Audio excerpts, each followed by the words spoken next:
Good morning friends, welcome to our YouTube channel. Today we are going to discuss about the topic Return of Gandhi Ji and Satyagrah. सत्याग्रह किस तरीके से practice किया गया गांधी जी द्वारा हमें इस वीडियो में जानने को मिलेगा और सत्याग्रह का क्या मीनिंग है इस वीडियो में जानने की कोशिश करते हैं। गांधी जी आपको पता है साउथ अफ्रीका में थे और गांधी जी वहाँ पर क्या करते थे, बैरिस्टर प्रैक्टिस करते थे, ठीक है, अपना लॉयर थे और प्रैक्टिस किया करते थे वहाँ पर। तो आपको पता होगा ब्लैक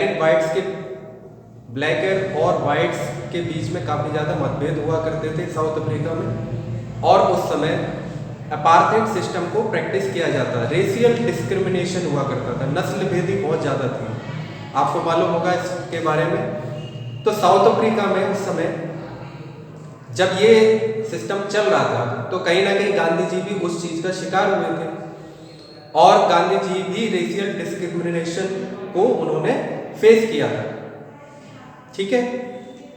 तो सिस्टम क्या चल रहा है, गांधी जी में साउथ अफ्रीका में है और कहीं ना कहीं रेशियल डिस्क्रिमिनेशन को वो फेस कर रहे हैं।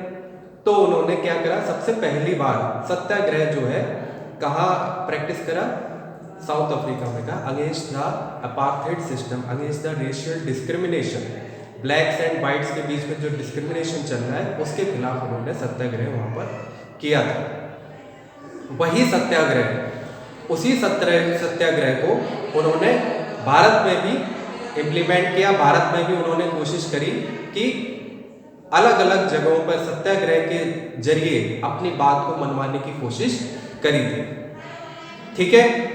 अब इसके बाद देखिए आगे जानने की कोशिश करते हैं कि गांधी जी जो है वो कब आए थे इंडिया, वापस कब आए थे। तो गांधी जी बाहर रहे, साउथ अफ्रीका में रहे और इंडिया आते हैं वो जनवरी 18 लिखा है 1915, ठीक है। 1915 में गांधी जी इंडिया आते हैं और इंडिया आने के बाद उस जो डेट है जनवरी में जब आते हैं उसी डेट पर बिहाफ पर इंडियन गवर्नमेंट जो है प्रवासी भारतीय दिवस को सेलिब्रेट करती है, ठीक है। ये आपको पता होना चाहिए प्रवासी भारतीय दिवस क्यों सेलिब्रेट किया जाता है, क्योंकि इसी दिन गांधी जी जो है साउथ अफ्रीका से वापस आए थे, ठीक है। तो सत्याग्रह का क्या मतलब है, सत्याग्रह का मतलब क्या है, सत्य धन आग्रह, ठीक है, ट्रुथ टू होल्ड फर्म। तो सत्य आग्रह, सत्य का आग्रह मतलब कि कुछ भी हो जाए आपको सत्य पर डटे रहना है और सत्य की राह पर चलना है, अपने काम को सत्य की राह पर बनाकर चलना है, ठीक है। इस फिलॉसफी के जरिए देखिए क्या बात कही जाती है, इसमें क्या बोला जाता है ये जानने की कोशिश करते हैं। देखिए, if the cause was true, अगर आप कोई भी वजह आपकी सत्य है, मान लीजिए अगर आपके ऊपर कोई भी डिस्क्रिमिनेशन या कोई भी ऑपरेशन आपके ऊपर कुछ भी आपके ऊपर क्या बोलते हैं कि कुछ भी करने की कोशिश की जा रही है, तो अगर आप बोलेंगे कि if the cause is true, अगर उसकी वजह क्या है, उसकी वजह सही है, बिल्कुल 100% सही है, सच्चाई है उसमें। If the struggle was against the injustice, और स्ट्रगल जो है इनजस्टिस के खिलाफ है, ठीक है, इनजस्टिस के क्या है, खिलाफ है, then physical force was not necessary to fight the oppressor. तो उसके लिए क्या है कि आपको फिजिकल फोर्स की जरूरत नहीं है, मतलब कि आपको हाथापाई करने की जरूरत नहीं है, आपको लाठी डंडे चलाने की जरूरत नहीं है, आपको सिर्फ और सिर्फ सत्याग्रह करके भी आप ऑपरेशन के खिलाफ जो है लड़ाई लड़ सकते हैं। लेकिन नॉर्मली हम लोग क्या करते हैं, या हम लोग ऐसा सोचते हैं कि लड़ाई जो लड़ी जाती है वो लाठी डंडों से लड़ी जाती है और भी चीज़ों से लड़ते हैं, ठीक है। लेकिन क्या है, सत्याग्रह क्या कहता है कि अगर आपको ऑपरेशन के खिलाफ लड़ाई लड़नी है तो कैसे लड़नी है, शांत मन से लड़नी है, सच्चाई पर रह के लड़नी है, स्ट्राइक करके लड़िए, शांत रह के लड़िए, पीसफुली लड़िए, ठीक है। यही गांधी जी कहते थे इन सत्याग्रह, और उसी चीज को उन्होंने क्या किया, प्रैक्टिस किया था, ठीक है। ही बिलीव दैट दिस धर्म of non violence could unite all India. तो उनका कहना यह है कि ये जो नॉन वायलेंस है, ये धर्म ऑफ नॉन वायलेंस है, जो हम सत्याग्रह हम जिसको मान रहे हैं, ये लोगों को एकजुट कर सकता है, इंडियंस को एकजुट कर सकता है। और इस चीज़ को बहुत अच्छे से गांधी जी ने इम्प्लीमेंट भी किया।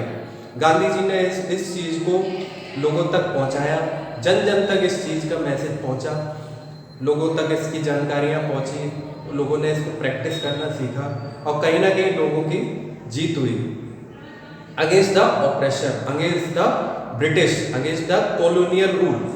ठीक है, अब ये जानने की कोशिश करते हैं कि भाई ये इस चीज़ की शुरुआत कैसे होती है। ये तो हो गई फिलॉसफी की बात, सत्याग्रह का क्या क्या मतलब है, लेकिन इसकी शुरुआत कैसे होती है, ये चीज़ जानने की कोशिश हम करते हैं कि कब ये शुरुआत की गई। देखिए, गांधी जी आपको पता है कि 1915 में आते हैं, और गांधी जी जब 1915 में आते हैं तो उस समय देश की हालत बहुत अच्छी नहीं थी। वर्ल्ड वॉर चल रहा था, 1914 टू 1918 वर्ल्ड वॉर चला। तो गांधी जी आते हैं और गांधी जी इंडिया आने के बाद पूरे ऑल ओवर द इंडिया घूमते हैं, भ्रमण करते हैं और देश का जायजा कर लेते हैं कि देश में क्या क्या सिचुएशन चल रही है, लोगों की स्थिति क्या है, लोग कैसे रह रहे हैं, लोगों के पास कितना जीवन व्यतीत करने के लिए पैसा है या नहीं है, या अंग्रेजों की नीति क्या किस हिसाब से उनके ऊपर काम करती है। इन सभी चीज़ों का जायजा लिया उन्होंने पूरे एक साल तक भ्रमण करने के बाद। फिर देखिए क्या होता है कि 1916 में साबरमती आश्रम उन्होंने बनाया और साबरमती में ही वो रहने लगे। इसी के साथ देखिए क्या होता है कि चंपारण सत्याग्रह किस तरीके से स्टार्ट होता है, हम ये जान लेंगे इस वीडियो में। तो चंपारण सत्याग्रह, अब देखिए चंपारण में होता क्या है। चंपारण एक विलेज हुआ करता था, और अभी भी आप देखेंगे विलेज एक सिटी है चंपारण, बिहार में।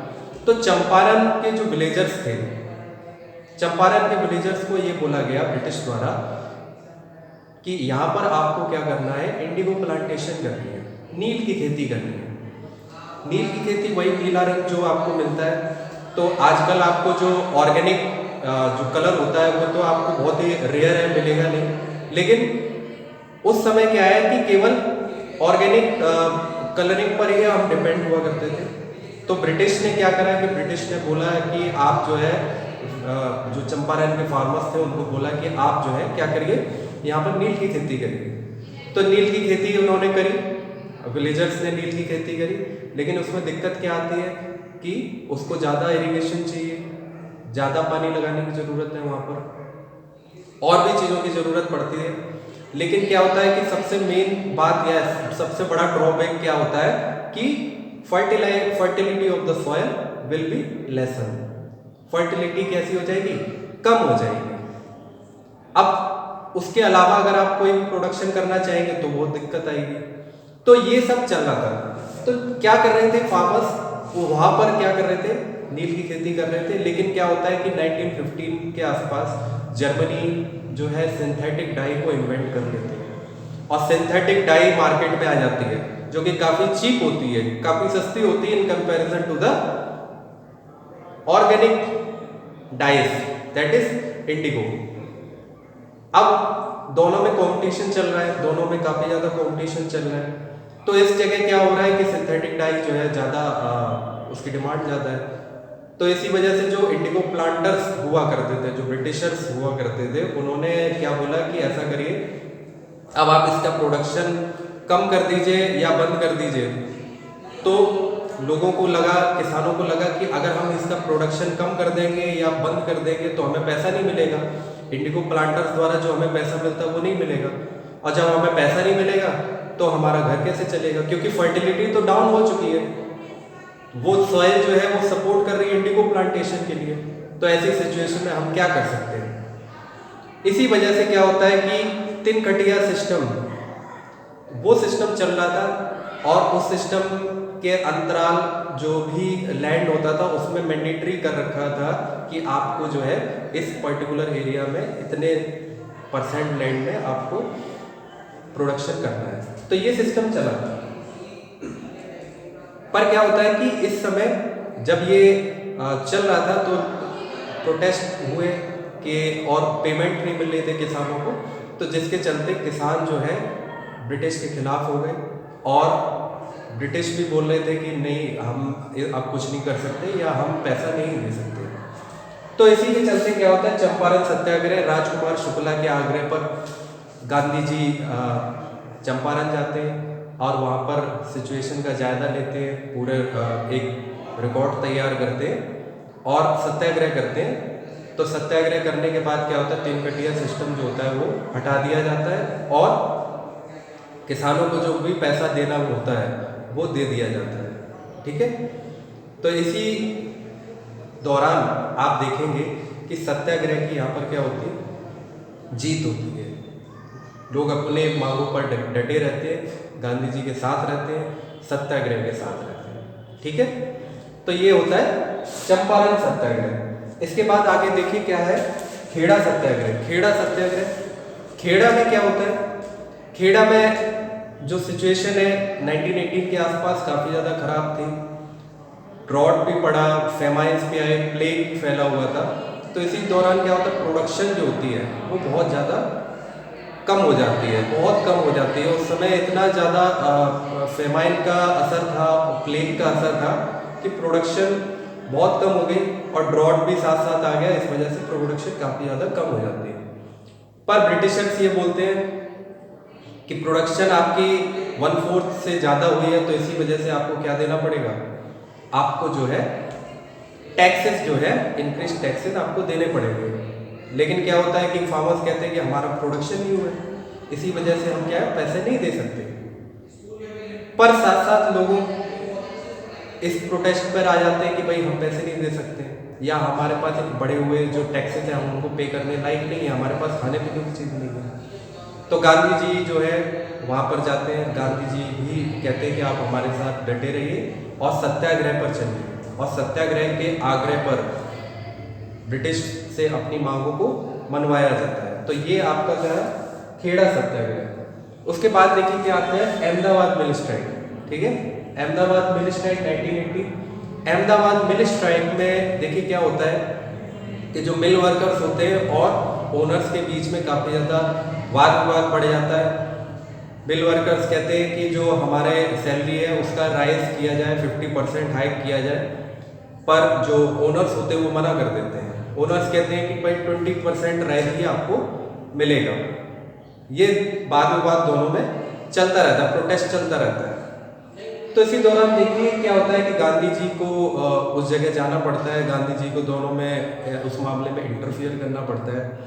और गांधी जी पहले अपनी हंगर स्ट्राइक कहाँ पर करते हैं, अहमदाबाद में मिल में स्ट्राइक करते हैं, जो कि पहली हंगर स्ट्राइक होती है।